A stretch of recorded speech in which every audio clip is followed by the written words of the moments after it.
the joint position of Ukraine and the Europeans ahead of the Trump-Putin meeting in Alaska. You're watching TSN Online. Subscribe to our YouTube channel, watch our episodes, and be sure to comment on what you found most interesting. Here are a few topics from today's episode. Zelensky is in Berlin because nothing about Ukraine should happen without Ukraine. We are preparing intensively for this meeting at the European level together with the American government. And we hope that the government of Ukraine, that President Zelensky, will take part in this meeting. Meetings with Europeans and a call to Trump. The right to a hearing in Alaska. I think this is a listening exercise for the president. Only one side involved in this war will be present at the meeting. The meeting will be either good or bad, says the American president. We want Trump to succeed on Friday, said German Chancellor Friedrich Merz after his conversation with Donald Trump. Ukrainian President Volodymyr Zelensky was also working in Berlin, and together with Merz, they spoke with the American president by phone. Before that, they held a virtual conference with European leaders. The main goal was to coordinate a common position ahead of Friday's negotiations between Trump and Putin in Alaska. Zelensky arrived in Berlin this afternoon. All the details coming up from Natalia Fiasco. They wished Donald Trump success at his meeting with Putin. The Europeans coordinated key negotiating positions with the American president and said that Donald Trump generally agreed with them and promised not to make any deals with Putin without considering the interests of the Europeans. At the meeting in Alaska, the fundamental security interests of Ukraine and Europe must be taken into account, said German Chancellor Friedrich Merz after his conversation with Trump. In Alaska, the discussion should focus on the fundamental security interests of Ukraine and Europe. That was the message we communicated to the American president today. We also made it clear that Ukraine must have a seat at the negotiating table if there is another meeting after this one. We want the right order of things. That means a ceasefire first, and that has to come right at the very beginning. An important element could be a framework agreement, which would come later. First, a ceasefire, and only then can the conversation continue. This was stated by the president of Ukraine, Volodymyr Zelensky. He also maintains his position that there can be no recognition of the occupied territories because that would contradict the constitution of Ukraine. The format of the negotiations. Everything that concerns Ukraine must be discussed exclusively with Ukraine. We need to prepare a trilateral format for the talks. There must be a ceasefire. This is number one. The security guarantees must be truly reliable.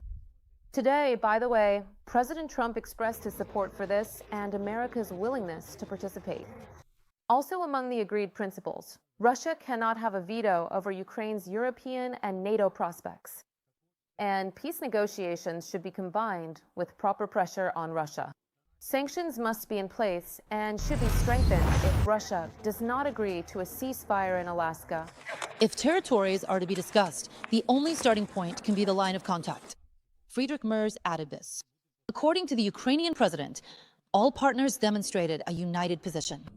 Volodymyr Zelensky arrived in the German capital this afternoon.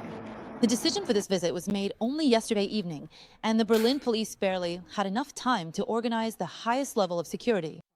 And first, there was a bilateral meeting with Chancellor Friedrich Merz, followed by online negotiations with European leaders from France, Italy, Finland, the United Kingdom, Poland, as well as the President of the European Commission, Ursula von der Leyen, and NATO Secretary General Mark Rutte. Zelensky and Merz participated together. The negotiations took place in a situation center of the Chancellery, closed off from outside eyes. Then there was a separate segment, a video conference with U.S. President Donald Trump and Vice President J.D. Vance. And this was the highest level of secrecy, with no interpreters present. Everyone spoke English, and phones had to be left in special boxes to prevent any eavesdropping.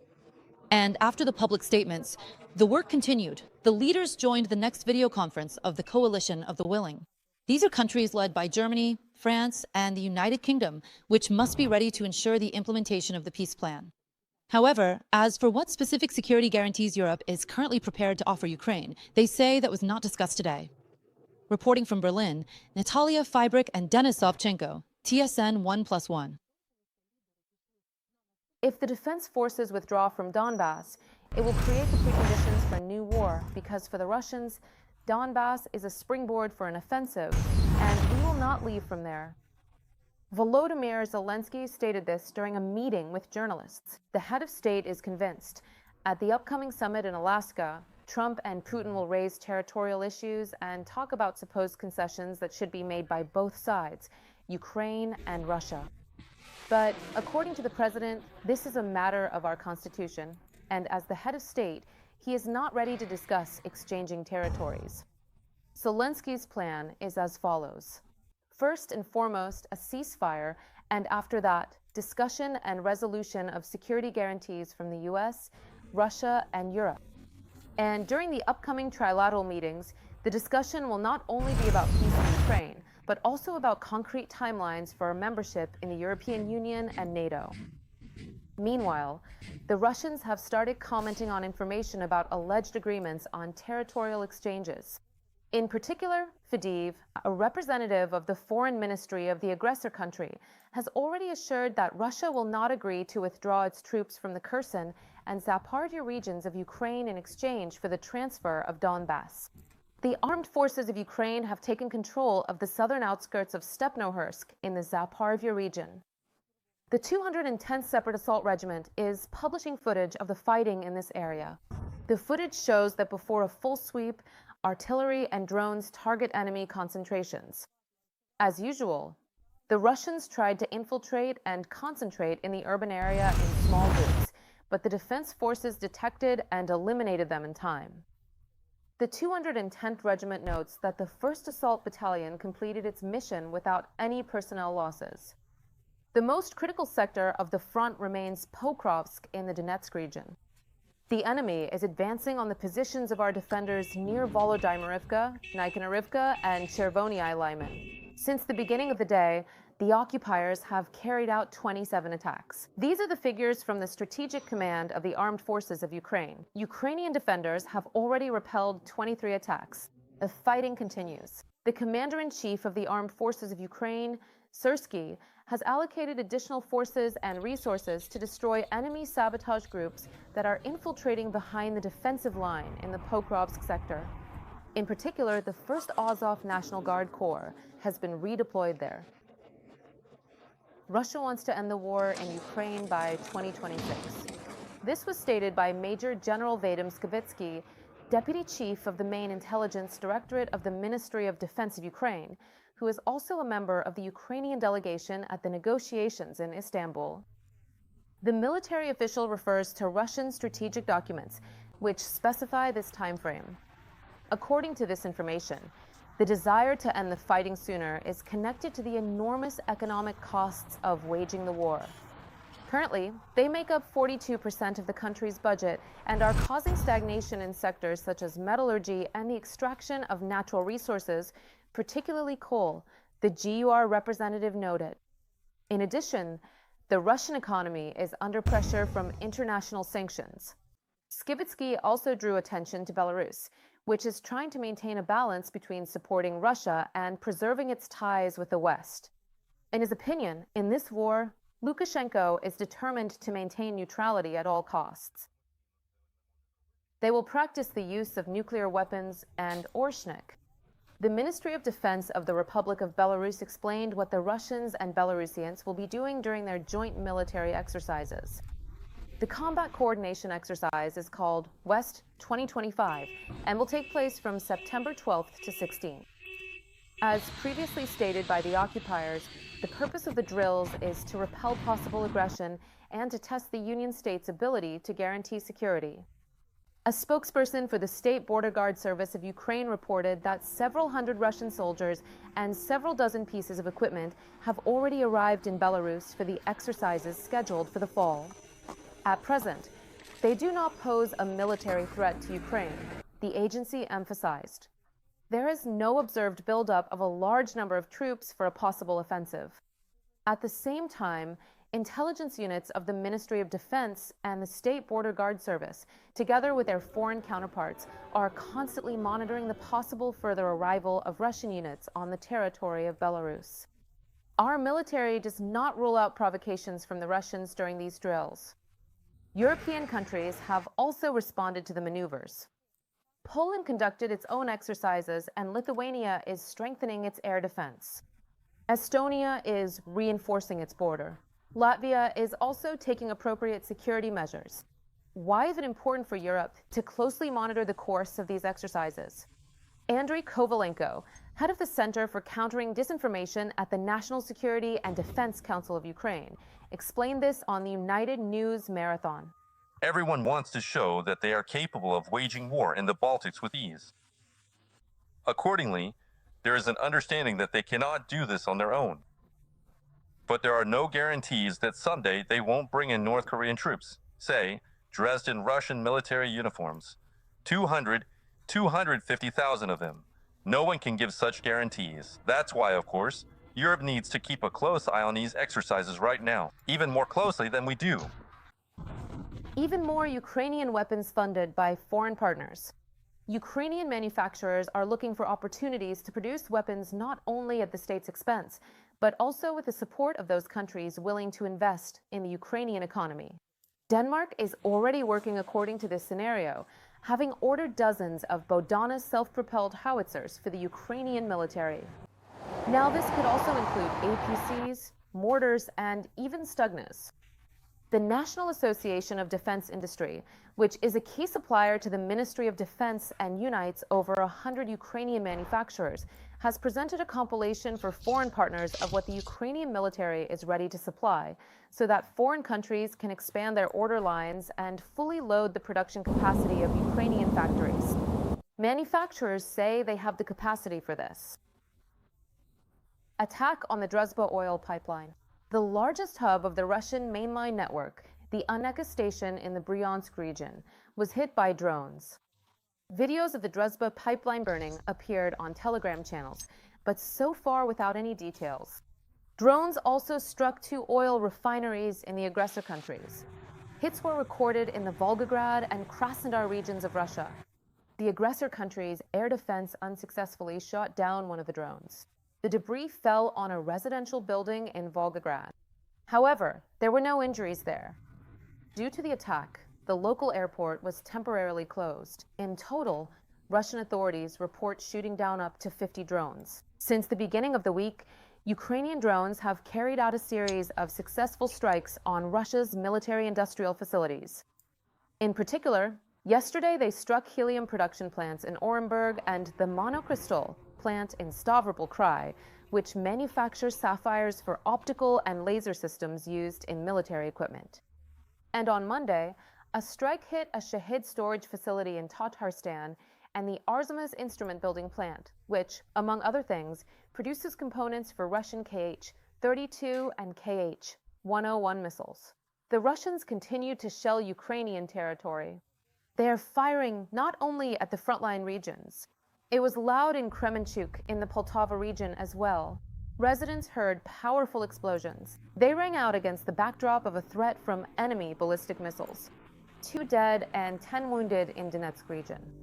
Russian strikes on Kostiantynivka claimed the lives of 2 local residents. Another person was wounded. 3 people were injured as a result of enemy shelling in Mayaki, and 3 more in Henivka. In the village of Kivsharivka in the Kharkiv region, a local resident was killed due to shelling. And on the highway near Kupiansk, a Russian Zdun drone attacked a police minivan that was responding to a call. The strike hit the rear part of the vehicle, which saved the entire crew's lives. The officers suffered concussions. 4 people were killed in the Kherson region. Near Berislav, a drone fired at a car. A man and a woman were sitting inside. They did not survive. During their evacuation, the occupiers launched a second strike, injuring 3 police officers. And in the morning, Chornobevka was attacked. A local resident was killed. Another 5 people were injured. And a man in Kamysheny died from fatal wounds. The Russians dropped explosives on him from a drone. They call the upcoming conversation between Trump and Putin at the White House a listening exercise, probably trying to lower expectations for it. After all, earlier there was talk that the president's negotiations might even achieve progress towards stopping the war in Ukraine. It is already known exactly where in Alaska Trump and Putin will meet. The meeting will take place at the Elmendorf-Richardson military base in Anchorage. Why was Alaska chosen for the meeting? And what else is known about the Trump-Putin talks? Katerina Fedorchenko has more details coming up. This is where the first meeting between the presidents of the US and Russia since 2021 will take place. The Joint Base Elmendorf-Richardson in Anchorage is a restricted facility, and Alaska itself is an extremely convenient location for the Russian dictator. The United States is not a party to the Rome Statute. So, on this territory, Putin is not at risk of being arrested under the International Criminal Court's warrant for the illegal deportation of Ukrainian children, which is still in effect. While the details of the meeting are still being finalized, the White House has stated that Trump and Putin will speak one-on-one. This upcoming meeting has already been called a listening exercise for the American president, thus lowering expectations for any significant progress toward a ceasefire during these talks. I think this is a listening exercise for the president. Only one party involved in this war will be present at the meeting. So the president needs to go and, once again, gain a clearer and better understanding of how we can hopefully bring this war to an end. At the same time, John Bolton, former national security advisor to Trump during his first term, believes that Putin will be receptive to Trump's proposals at the meeting, as he hopes to make cosmetic concessions and sway the U.S. president to his side. Bolton emphasizes that, unlike the Russian president, the American president takes politics personally. Everything depends on his personal relationships with other heads of state, and Trump has publicly stated this. Of course, personal relationships matter in foreign policy, just like in everything else. But when you're one of the toughest leaders in the world, like Vladimir Putin, it's not about emotions, it's about cold calculation. Trump doesn't understand this. According to John Bolton, the head of the White House mostly relies on his instincts as a businessman, whether he can make a deal. Trump himself has also talked about this. At the end of this meeting, probably within the first 2 minutes, I'll know for sure whether a deal can be made. Trump did not invite either the president of Ukraine, the country directly involved in the negotiations, or the European leaders to participate in the meeting. However, he promises to later organize a meeting between Zelensky and Putin, either with his participation or without. And right after the talks on Friday, he will also hold negotiations with the Europeans and with Zelensky. I will meet with President Putin, and we'll see what's on his mind. And if it's an honest deal, I will tell the leaders of the European Union and the leaders of NATO about it, as well as President Zelensky. I think, out of respect, I will call him first and then them. And I can say, good luck, keep fighting. Or I can say that we can reach a deal. Trump continues to insist that he envisions some kind of territorial swap where certain territories should be returned to Ukraine, but others will have to be sacrificed. There are two circumstances here. First, not a single source among the negotiators gives even a hint that Putin is planning to give up any occupied Ukrainian land. On the contrary, he wants Ukraine to hand over the entire Donbass to him without a fight. Second, Zelensky refused to make any territorial concessions to the occupier, arguing not just with his emotions, but with the Constitution, which does not allow for such trades. And this seriously annoys Trump. I was a bit taken aback by what Zelensky said. Well, I need to get constitutional approval. So he has approval to go to war to kill everyone, but he needs permission to exchange territories, because there will be some kind of territorial swap.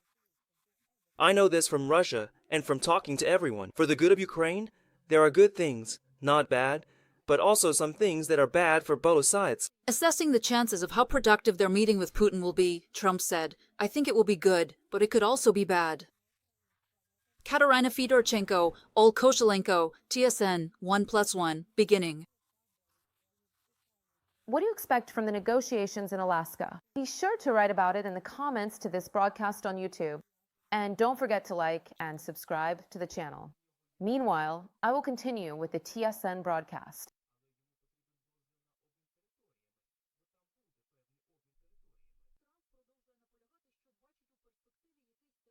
The Court of Appeal of Ontario, Canada, has ordered Ukraine International Airlines to pay compensation to the victims of the plane crash in Tehran.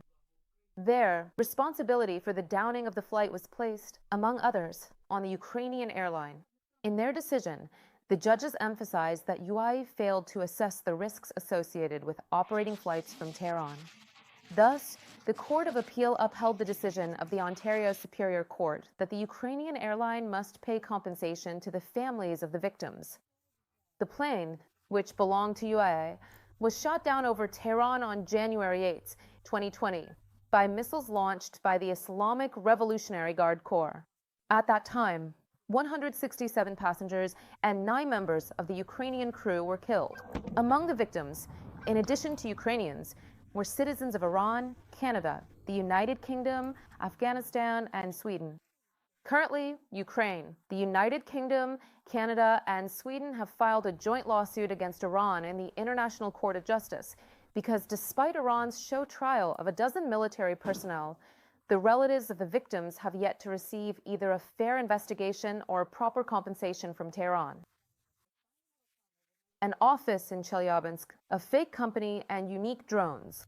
The head of the security service of Ukraine, Vasyl Malyak, has revealed previously unknown details about the preparation of Pavodiana, a historic special operation behind enemy lines, thanks to which 41 enemy strategic aviation aircraft were hit. So, Malyak called logistics the most crucial and most difficult part, that is, the method of delivering 150 strike FPV drones deep into enemy territory. To pull this off, Ukrainian agents set up a fake logistics company in Chelyabinsk, rented an office and warehouses near the FSB, and bought 5 trucks. The truck drivers transported the prepared cargo, including hunting cabins that concealed all the equipment.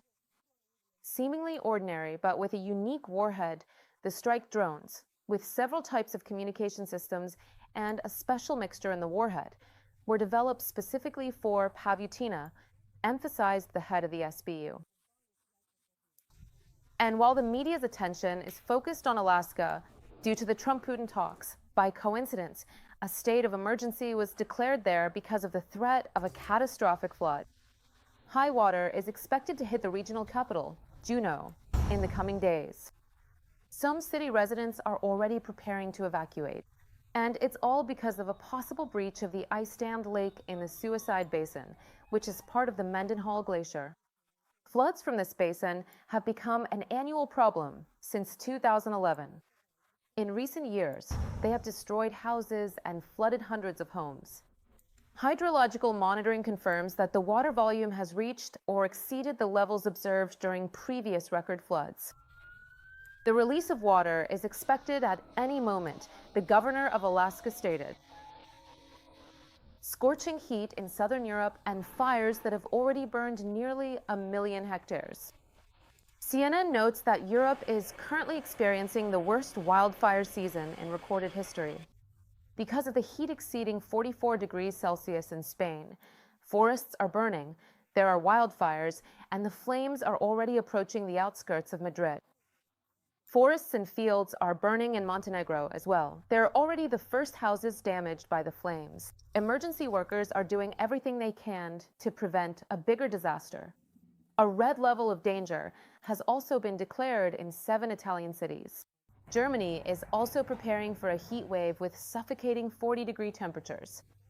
People are being advised to be careful, stay in the shade, and drink plenty of water.